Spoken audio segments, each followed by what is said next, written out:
오늘 또 반갑습니다. 저는 교실 떠난 국어교사 박전현입니다. 김혜란님의 소설 도도한 생활입니다. 도도하다는 것은 좀 자존심을 지키고 좀 고상하다 이런 뜻이 있는데요. 그런 의미는 아닙니다. 자, 이것도 도도는 또 어떤 의미가 있냐면은 정말 가난하고 지하방, 반지하방에 살고 있지만 피아노를 굉장히 아낍니다. 피아노에 또 어떤 의미가 있겠죠. 피아노를 아끼는데 그 피아노를 칠 수가 없습니다. 소리를 내면은 주인이 와서 외치고 이러니까요.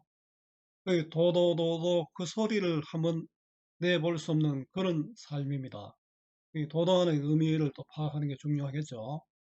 아르바이트로 살아가는 청년의 도도한 인생인데요. 2014년 새누리당 김무성 대표가 말을 잘못한 것 같습니다. 그래서 아르바이트생들이 가서 항의하는 그런 모습인데요. 세월은 흘렀지만 여전히 똑같습니다. 오히려 더 심해졌죠. 도움되는 국어 자료 만들어 보겠습니다. 구독, 공감해 주시면 감사하겠습니다. 일잡입니다.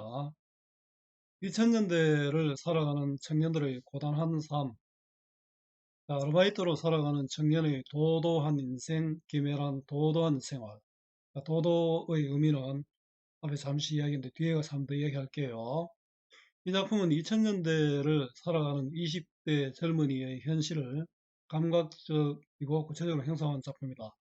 물론 요즘 보니까 뭐 장관 되려는 분 보니까 자기 아들, 딸을 위해서 많은 자리도, 어, 많은 혜택도 주고 이랬고요. 또 보면은 전에 국회의원들은 들어가서 뭐 잠시 일하고 50억 받아 나온 적도 있었죠. 그런 이른바 금수저, 특권층 자녀 이야기가 아니라 우리 대부분 젊은이들은 요즘 힘듭니다. 옛날에는 그래도 뭐 노력하면 뭔가 얻을 수 있는 이런 것들이 있었는데 요즘 참 어렵죠. 이른바 흙수저라고 하잖아요. 자, 이 나는 바로 흙수저의 대변입니다. 나는 살아갈 발판을 마련하기 힘든 젊은 세대를 대변하는 인물로 소설은 유년기부터 현재까지의 삶을 피아노와 관련된 사건들을 통해 형상화하고 있습니다. 나가 머물고 있는 지하방과 피아노와 같은 개인적 공간과 사물에 주목하여 개인의 일상적인 삶과 젊은이들이 겪는 사회적 문제를 함께 제시하고 있습니다. 제목인 도도한 생활은 피아노의 음계, 도의 반복되는 소리와 피아노를 자유롭게 연주하며 살아가는 도도한 생활을 이중적으로 의미합니다. 함께 읽으면 좋은 작품, 신동엽의 종로 오가라는 시가 있습니다. 한번 읽어보세요. 제가 늘 강조하는 것이 국어는 외우는 것이 아니라 원리를 이해하는 것입니다. 따라서 본문 중심의 공부가 필요합니다. 요약식 보고 문제만 푸는 공부는 실패합니다. 오늘 또 댓글을 몇 개 댓글에 답글을 했는데요. 학교 시험 문제, 이게 뭐 맞습니까? 이런 문제인데, 그런 문제들 상당히 많이 나오는데요. 자, 문제풀이 중심의 공부만 한 사람들은 왜 실패하느냐 하면은 똑같은 문제는 절대로 안 나옵니다. 어떻게든 변화되겠죠. 자, 국어는 정답을 찾는 것이 아니라 주어진 상황에서 알맞은 답을 찾는 것 꼭 기억하세요. 이해의 배경입니다. 남루하고 불안한 세상을 제대로 건너기 위해서 이들은 저마다 보루를 만들어 간직하고 있다. 그것은 자존심이기도 하고 또 환상 혹은 위안거리이기도 하다. 내가 이렇게 어렵고 힘들 때 자존심으로 버텨 나가는 경우도 있고 뭔가를 보면서 그렇죠, 환상하는 수도 있죠. 시골에서 만두 가게를 하는 도도한 생활의 엄마는 배움이 짧았고 자신의 교육적 선택에 늘 자신감을 갖지 못했기에 그 결핍을 채우고자 딸에게 피아노를 사줍니다. 거실이 없어서 만두 가게 안 작은 방에 놓인 피아노는 우리 삶의 질이 한 뼘쯤 세련돼진 것 같은 느낌을 선사합니다. 우리 뭐 옷만 잘 입고 좋은 차 타고 이럴 때도 이런 느낌 받습니까? 테르니라는 말은 체르니는 피아노 악보 이름인 것 같습니다. 미국에서 불어오는 바람 같아서 돼지 비계나 단무지란 말과는 다른 울림을 주기 때문이다. 식단을 하니까 돼지 비계, 단무지 이런 게 있는데 체르니 말 들으니까 좀 고상한 것처럼 느껴졌죠. 즉 피아노는 엄마에게도 딸인 나에게도 자부심으로 자리합니다. 그래서 집이 망해도 엄마는 피아노를 팔지 않고 딸들이 사는 서울 반지하방으로 옮겨 놓은 것입니다. 어느 날 문득 나의 머리에 떠오른 생각. 세상 사람들은 가끔 아무도 모르게 도도하고 우는 것은 아닐까? 피아노 소리 도도잖아요. 도도하고 우는 것은 아닐까? 그만큼 나도 지금 울고 있다는 것이죠. 하는 생각은 자부심 혹은 도도한 태도가 남루한 삶을 버티게 한다는 것을 깨달음을 주는 것이죠. 폭우가 내리는 밤, 빗물이 차오르는 반지하방을 홀로 감당해야 하는 상황에서 도도함 외에 그녀가 기댈 수 있는 것은 없습니다. 좀 슬프죠? 바가지로 물을 퍼내도 물이 도로 차올라 피아노마저 물에 잠겨가고 언니의 예전 애인이 술에 취해 찾아와 쓰러져 있는 상황에도 그녀는 자신이 할 수 있는 한글을 합니다. 제 방에서 피아노를 치면 안 된다는 금기를 깨는 것입니다. 그래서 검은비가 출렁이는 반지하 방에서 슬프죠? 아주 감각적이다, 그죠?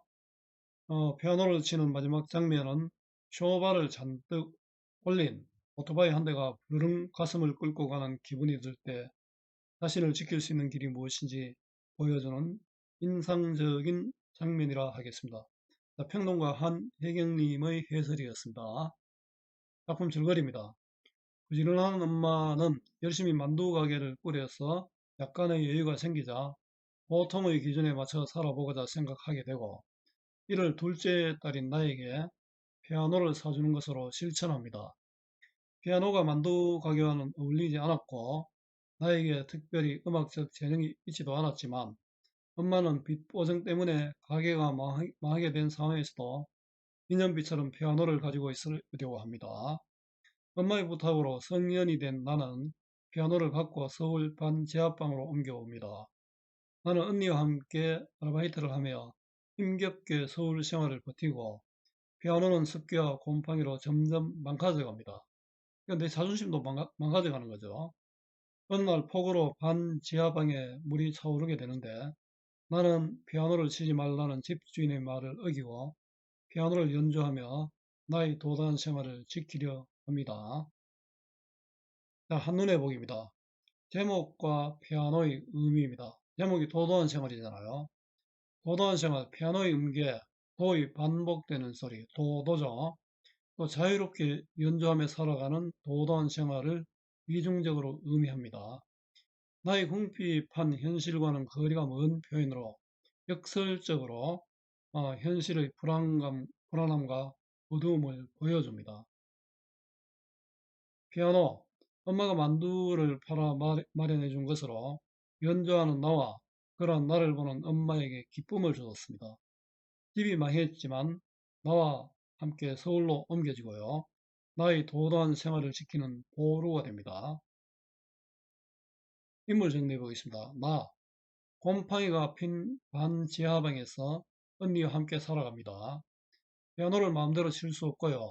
아버지나 집주인 남자와 같은 윗세대로부터 도움을 받지 못합니다. 살아갈 발판을 마련하기 힘든 젊은 세대고요. 주인집 남자는 반지하방에 새던 나에게 피아노를 치지 말라고 합니다. 건반 소리 하나 울렸을 뿐인데 문을 주먹으로 두드리고 피아노를 쳤는지를 캐묻고요. 나가 곰팡이 얘기를 꺼내자 특별한 일이 아니라며 자리를 피해버립니다. 아주 이기적인 인물이죠. 언니는 빗물이 방에 들어온다는 나의 연락을 대수롭지 않게 여기며 대처 방법을 단단히 일러주고 조용히 나를 타이릅니다. 현실적이고 또 어른스러운 면이 있습니다. 답변 정리해 보겠습니다. 발단. 엄마가 나에게 피아노를 사주고 나는 피아노가 놓인 만두 가게에서 가끔 피아노를 칩니다. 전개. 아빠의 빚 보증 때문에 집이 망하고 나는 엄마가 사준 피아노와 함께 서울에 있는 언니의 반지하방으로 이사하게 됩니다. 위기는 밖에서 비가 내리자 방으로까지 빗물이 들어오고요. 절정은 빗물을 퍼내던 중 돈이 필요하다는 아빠의 전화를 받게 되고 언니의 예전 애인이 술에 취해 찾아옵니다. 좀 어른들이 도움이 안 되네요. 결말은 검은 비가 출렁이는 반지하방 안에서 나는 이제 더 못 쓰게 될 것이 분명한 피아노를 한번 쳐봅니다. 도도 소리가 났죠? 실제 내가 생각한 도도한 생활은 아니지만 좀 안타까운 결말이네요. 자, 감상하기는 쭉 넘어가겠습니다. 이거는 여러분들 블로그나 또 파일을 통해서 확인해 주면 좋겠습니다. 자, 정리는 한번 해보겠습니다. 갈래. 아니, 갈래는 별 의미 없습니다. 소설이라는 거 알맞습니다. 현대소설, 단편소설. 이걸 가지고 뭐 단편소설이다, 소설이다, 중편소설이다, 뭐 이런 말은 안 묻겠죠. 성격은 고백적이고 자신의 이야기를 한다는 거죠. 감각적, 뭐 매일 뒷부분에 검은 물결이 뭐 좀 흘린 있죠. 감각적이고 또 사실적입니다. 주제는 청년들이 처한 고단한 삶과 자존심을 지키려는 노력입니다. 그죠? 청년들의 고단하고 궁핍한 삶의 모습입니다. 특징입니다. 2000년대를 살아가는 20대 젊은이의 궁핍한 현실을 감각적이고 구체적으로 형상화한 작품입니다. 1인칭 주인공 시점으로 유년기부터 현재까지의 나의 삶을 제시했습니다.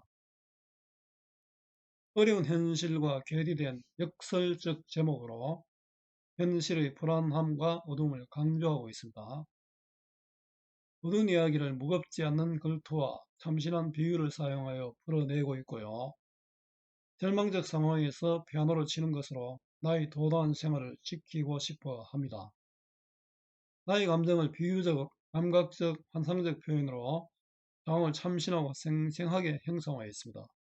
굉장히 답답하고 어둡고 이런 내용인데 좀 참신하고 생생하게 느껴집니다. 개인적인 공간과 사물, 지하방과 또 피아노죠. 주목하여 주제를 형상화했습니다. 개인의 일상적인 삶을 그리며 그에 내재한 사회 문제를 보여주고 있습니다. 활동하기는 문제은행 활용하시면 됩니다. 수고 많았습니다. 내가 살아있는 한 좋은 자료로 보답하겠습니다. 네이버 구글 다음 어디서나 검색은 박전현입니다.